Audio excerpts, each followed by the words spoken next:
Be mindful. You may never know who knows somebody, who can to somebody, who saw what you posted. Because you're going to have to stand on business. We was smoking, we was chilling, we were kicking it. So when it switched like that, that's why I was surprised.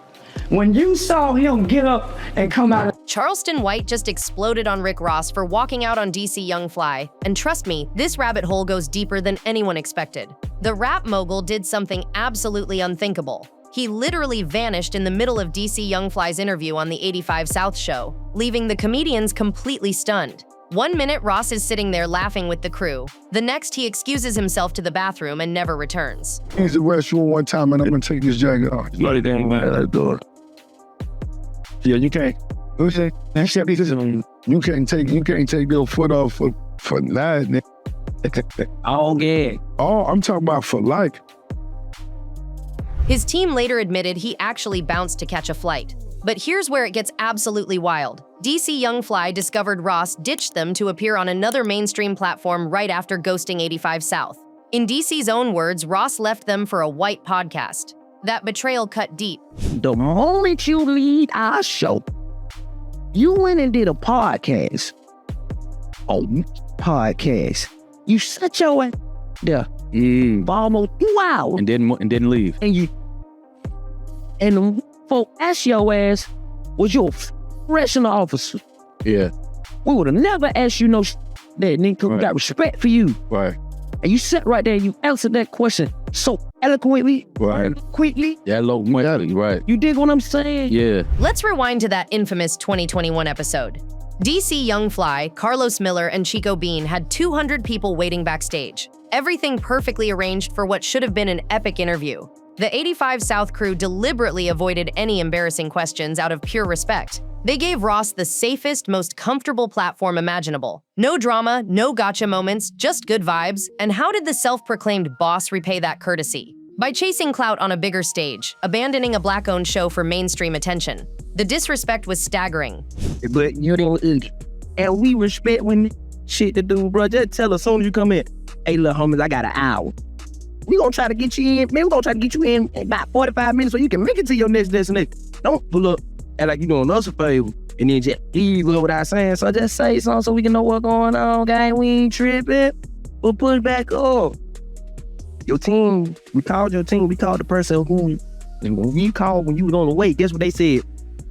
We don't know where he gone. But that's not all. Ross's excuses kept shifting like quicksand. First, he claimed urgent business pulled him away. Then he admitted he was just in the zone and too smoked out to focus. So he wandered off. The inconsistencies were glaring, and DC Young Fly wasn't about to let it slide. He recently went public with the full story, exposing every single lie Ross tried to spin. Enter Charleston White. And this is where things get absolutely brutal. The outspoken internet personality saw this drama unfolding and came in swinging with his trademark no-filter commentary. Charleston didn't just call Ross rude, he went for the jugular, blasting him as a complete fraud who finally showed his true colors. He reminded everyone that Ross started as a corrections officer, not the street hustler he portrays.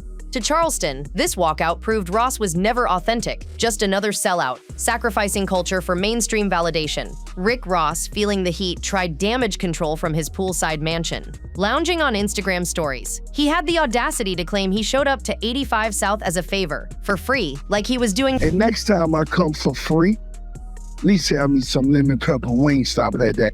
You heard me? But I came for free. I ain't charged. You feel me? Don't talk about Jose got the business. I came and did. And what is the analytics? How the show doing anyway now? I come back on it and I'm gonna walk off that the next time and it's the bitch saying, Jose, what's up doing? Of course not. Charity work. Ross even bragged about wearing a brand new Gucci jacket to the taping, only to sneer that the whole interview became a wasted moment. But here's the kicker.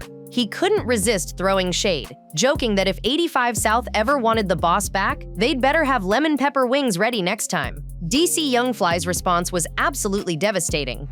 Ross, big homie. First of all, you know it loves. Second of all, I got to call a spade when it's a spade. You say you did it for free. You ever do it for free, Ross? You ain't the only Boosie did it for free. T.I. do it for free. Mr. Ryan did it for free. Y'all did it for free. Everybody who sat on that couch do it for free. He laughed off Ross's excuses and systematically destroyed them with receipts. Now, that wasn't the biggest moment. Now, that's one of the viral moments, but Boosie episode 8 million. Our country ring, shit like 6, 7 million. Like, we do numbers, we do analytics. Our analytics, we was the biggest before you came, and we was the biggest afterwards. So you always got room to come back to be on the biggest podcast in the world, correct? You dig what I'm saying? But when you call a spade, you get hot. First fact, nobody gets paid to appear on 85 South, period. DI. Boosie, Busta Rhymes, Snoop Dogg. Legends sat on that same couch without charging a penny. The show was massive before Ross arrived and stayed massive after he left. They never needed his cosign. But it gets worse. DC revealed they literally had Wingstop wings waiting in the studio for Ross that day. His favorite lemon pepper wings were right there, but Ross didn't stick around long enough to eat them. The irony was chef's kiss perfect. DC even offered to buy that wasted Gucci jacket off Ross, since he felt it was worn for nothing. Every comeback was a kill shot. Now here's where this story takes a sinister turn that nobody saw coming. DC Young Fly didn't just expose the walkout, he dropped something that sent shockwaves through the... Come to the Ricky Rose Estate, August 2nd for the pool party. You know what I'm saying? I'm going to DM my DC Young Fly, tell them come out there. You know what I'm saying? I'm sharing. It's going to be a vibe. August 2nd, hosted by DC Young Fly. Industry. A blurred clip from one of Ross's infamous foam parties at his Promised Land estate. This wasn't your average pool party footage. Through thick clouds of soap suds, you could barely make out figures dressed in all white, moving through foam so dense it created the perfect smokescreen. The timing was surgical. DC posted it right after Ross announced another pool party, boldly claiming DC would show up. These gatherings weren't random celebrations. Guests had to sign NDAs before entering. Security confiscated phones at the door. The dress code was mandatory, all white, no exceptions. And that foam? It wasn't just for fun. It obscured whatever was really happening behind those mansion walls. People started connecting dots to other infamous industry parties, the ones currently making headlines with federal investigations attached. Suddenly, Ross's connections to certain controversial figures took on disturbing new dimensions. Then came the ghost from 2018 that makes your blood run cold. Jonathan Auty, the man who opened fire at Trump Doral, had been screaming about Ross and his associates for years. During police interrogation, he made wild allegations about being held as a slave, about rituals nobody wanted to believe were real. State magic, that's basically what it means, eliminate. Okay. They do satanic ritual, which is basically CIA mind programming techniques. You should all family, kids, etc. And they bond that way, okay? So they do He dropped specific names, described ceremonies, talked about infections and contracts that bound people in unimaginable ways. Back then, everyone dismissed him as another conspiracy theorist. But here's what's absolutely chilling. During Ross's BET Lifetime Achievement speech, he thanked certain individuals by name on live television. Names that matched exactly what Jonathan had been warning about. Those old police interrogation videos started trending again, and this time people weren't laughing. That's why they had cheap actors. Because when they kill them, you gain fame. When people, your record sales go up, and then people listen to your lyrics and everything, and then you become famous. Okay, that's how they do it, all right? Tupac's still alive. He's in Cuba. Basically, what happened to Star? The hip-hop agenda is an agenda to this United States. Every claim about NDAs, hidden recordings, and ceremonial gatherings was suddenly being echoed by completely unrelated sources. The pattern was becoming undeniable. Charleston White doubled down, pointing out how Ross's own explanations kept morphing.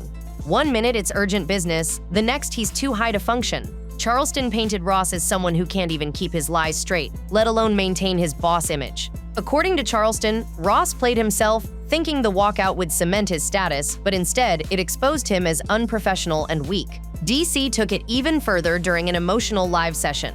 admitting someone close had been secretly working against him. Old law is still in effect. So be mindful. You may never know who knows somebody, who kin to somebody, who saw what you posted. Because you're going to have to stand on business. And somebody going to smack you in the mouth. He didn't name names, but the streets understood the assignment. He reminded everyone that social media might shield you temporarily, but certain lines still exist. Well, you know, I just woke up and understood. Social media gave people the power to not get punched in the face. You think you can say what you want to say, post it, and then be like, man, I know he gonna see it. Then if we delete it, go back and like retype it, and then be like, man, hey man, when I grew up, anything sound they'll be able to stand on me.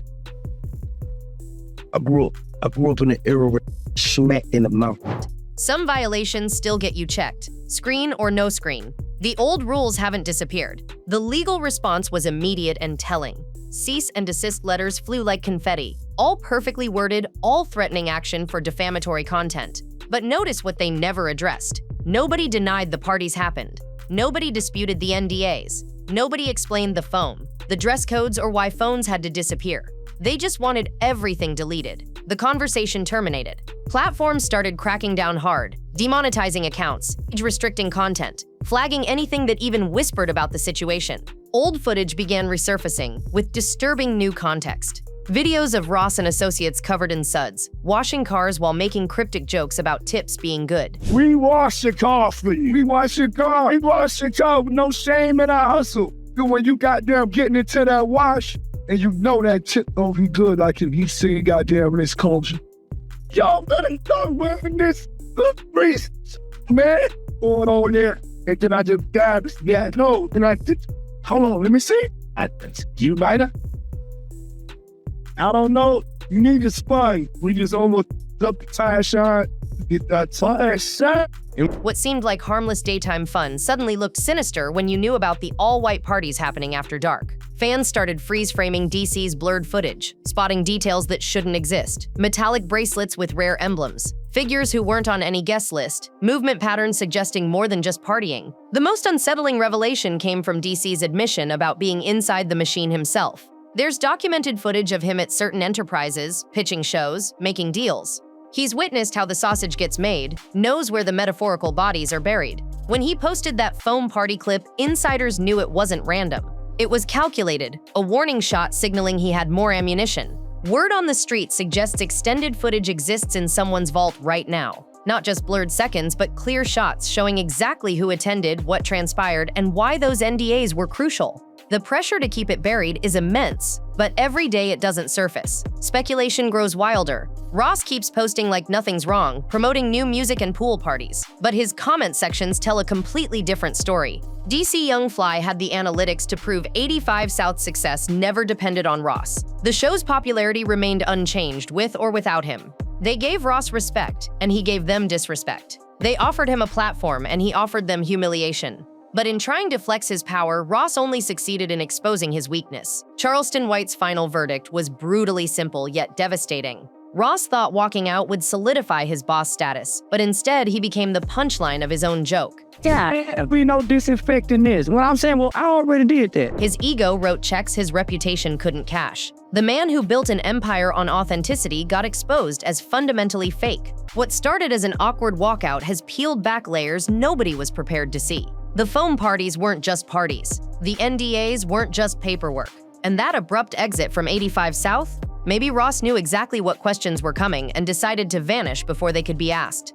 DC Young Fly didn't just expose a party. He pulled back the curtain on something massive, connecting dots from 2018 warnings to present-day investigations. The question now isn't whether these parties happened or what went down behind that wall of foam. It's about who else has footage, who else signed those NDAs, and what they're willing to reveal when the pressure becomes unbearable. Because if DC's blurred clip taught us anything, it's that somebody's always watching, somebody's always recording, and eventually somebody always talks. The soap might wash away the evidence, but the truth has a way of bubbling to the surface, no matter how desperately they try to keep it submerged. In the end, Rick Ross tried to play DC Young Fly and the 85 South crew, but he only succeeded in playing himself. The walkout that was supposed to demonstrate his power instead revealed his insecurity.